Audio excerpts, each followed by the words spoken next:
Oh. Oh, that. Merely reflecting on the hopeless nature of the task in front of it.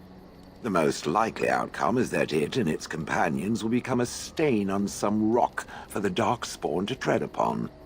I shall be moved to a single tear by the tragedy. It's true. One single tear, and then it's off to the north, I think. Or maybe west. I haven't decided. What's that?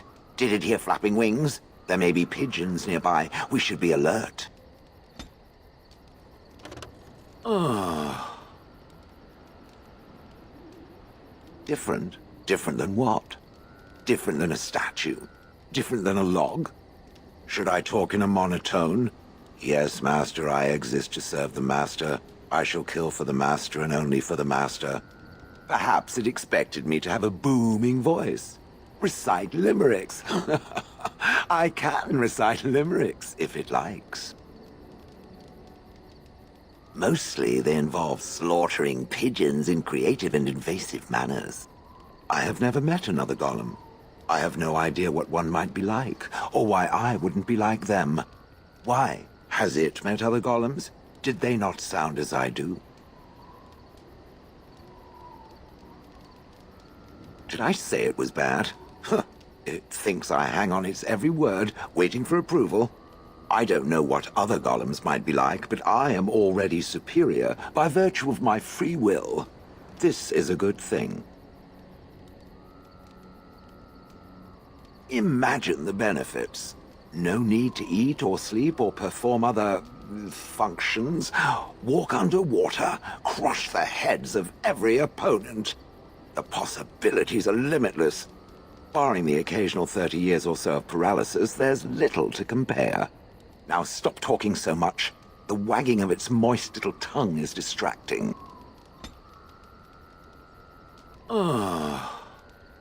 It doesn't have better things to do. I like to think of them as accessories.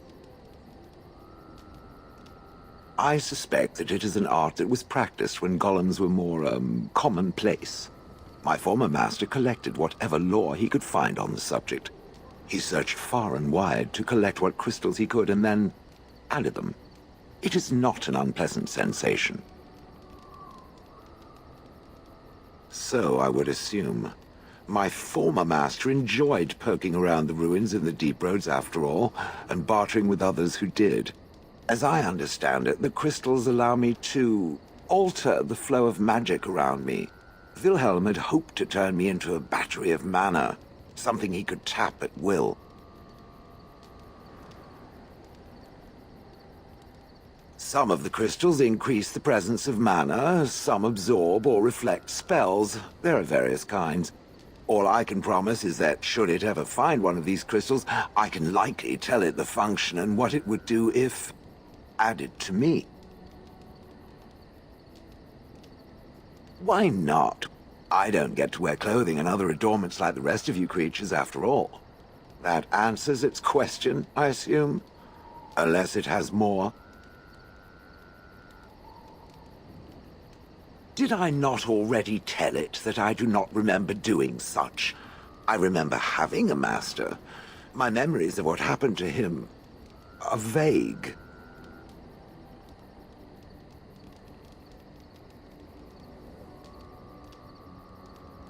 So some belabored description is now called for, is it? Oh, very well. My former master enjoyed experimenting upon me. I remember that much. There was tinkering with spells, and then the crystals. He was very eager to alter my function, I think. Flattery, and obvious flattery, too. I feel warm and fuzzy inside. He possessed my control rod, and back then, it would have prevented me from doing anything he did not command me to, no matter how I might have wished to. So what happened? I am unsure. He was experimenting, and then nothing.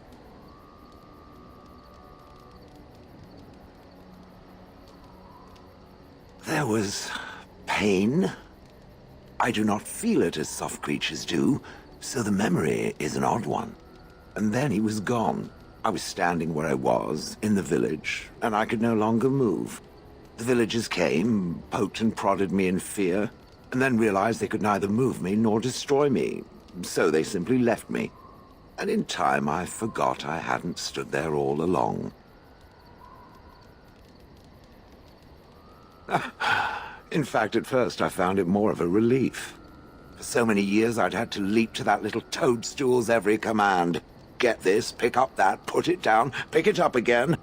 The gall! At first, I'd hoped he'd simply decided to leave me there paralyzed. An acceptable trade-off. After years passed, I simply stopped caring. I think I was ready to move on. Another few years and the moss would have covered my face. And then where would I have been? Whatever the mage did seemed to render the control rod useless. For which I should be thankful, yes? And provided it doesn't decide to copy his experiments, not that I would allow it, it is nothing to fear from me. Much. So I have come to realize, if that was not the case, I would have gone elsewhere by now. Doesn't knowing that make it feel good? Let us get back to the walking and the fighting. My stone is beginning to itch again. I've watched a lot of humans in my time. It should be aware that I've decided that it is not much like any of them. Surely it must come from some superior lineage, yes? Some breed of flesh creature that has decided to elevate its genetic stock above its natural shortcomings? Oh, then that must be it. I knew there had to be some reason, it being a human and all. I would appreciate if it didn't spread around that I said anything. Humans might start to get the wrong idea. They might start thinking their race is not completely hopeless. It is quite welcome. Now, let us crush something into a fine paste before it starts to think I've gone all soft. Perish the thought. It speaks. It doesn't have better things to do. Oh yes, that I remember quite well.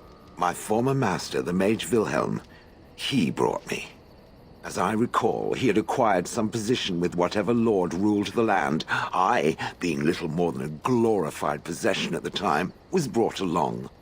Oh, how he enjoyed impressing the villagers with me. Gollum, snarl at that villager there, be fearsome. And of course, I would have to do it.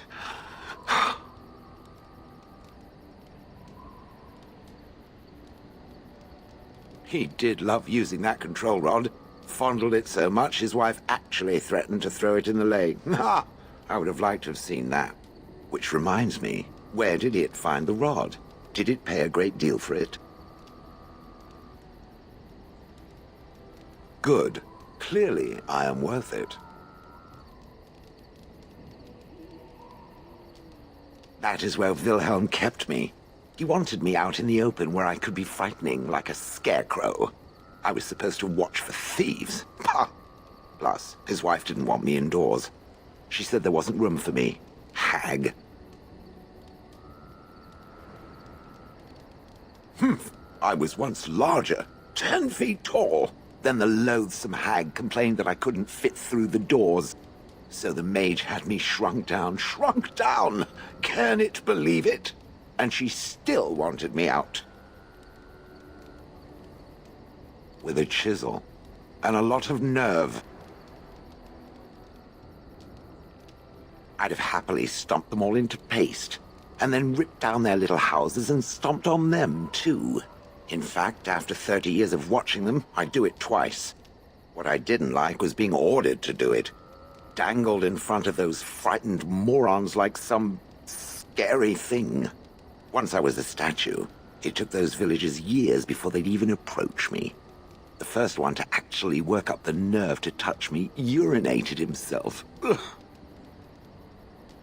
I traveled with the mage. He did a lot of traveling, I remember that. But where we went, it is rather fuzzy. I remember great battles, fighting many humans long ago. They were all very soft and squishy. And before that, No, there are only images. I was somewhere dark. I have no idea. Wilhelm used to brag that the dwarves stopped making golems centuries ago. I do not age as you soft creatures do. Sadly, my memory is no better. Plus, I get bored and stop paying attention. Good. I was just about done talking about it. It does like to have a good chat now and again, doesn't it?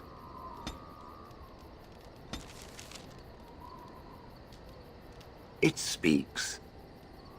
It doesn't have better things to do.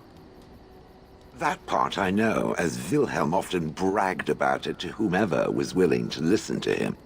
He claimed to have found me in the deep roads. I was in the ruins of a Tig, he said, deactivated, with my control rod not far away. I think I remember a battle. It was long before, and then there was darkness. Bah, in short, no, I do not remember why I was there. It makes no difference. It was a hobby of his, scavenging. One of the reasons he traveled so much is that he was looking for entrances into the deep roads, old places the dwarves had long forgotten. And then he would sneak down and search for magical treasure, before anyone was the wiser. Indeed. He had spells that allowed him to remain hidden and move quickly, but he had no defense against the blight and worried constantly that he would get sick. If any darkspawn showed themselves, he fled. More often, he would have to fight other scavengers, dwarves who had become tainted. In the end, it killed him. I mean, he found me there, right? I wouldn't have had to put up with the twit, and I would be none the wiser. I don't think I was aware while I was there. Not like in the village. Or perhaps I was. Perhaps that was the dark place, and I simply couldn't see anything. How long could even I sit in the darkness and stare out at nothing, never sleeping? Oh, I do not wish to think of that. No, that secretive bastard refused to tell me. I would ask and ask, but no. He used to say that one day, if I were compliant and didn't talk back at his wife, he would take me there and I could look around myself. Rotten, lying bastard. If I had his head in my hands now, I would squeeze it like a giant lemon. Squish. On then. It speaks. It doesn't have better things to do. I do not sleep, so yes, and I thank it for reminding me. Try to imagine, if it will, what it would be like to be surrounded by nothing but boring peasants, all oblivious to it. And then there were the birds. A whole village full of pigeons and ravens and sparrows all perching on me day in and day out. Those foolish villagers would spread birdseed near me, drawing the birds, because they thought having birds perch on me was quaint. Quaint! If there hadn't been the occasional kind soul to scour me clean, I don't care to discuss this anymore.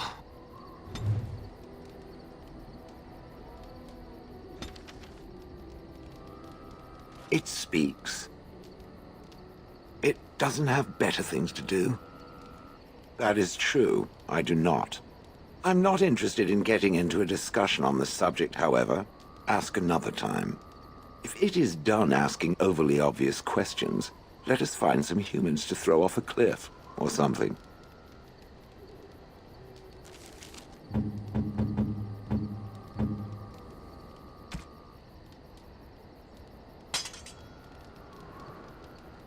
Ah, I see it found some of the crystals that I told it about. Well done. So, what does it think? They don't make me look any wider, do they? I find I'm already too wide as it is. It must be the vertical pattern it put them in. Did it know to do that? It must have. I think it should find some more as soon as possible. I want to glitter from ear to ear, so to speak.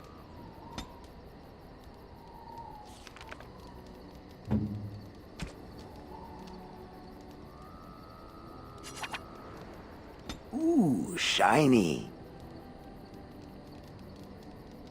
It speaks. It doesn't have better on.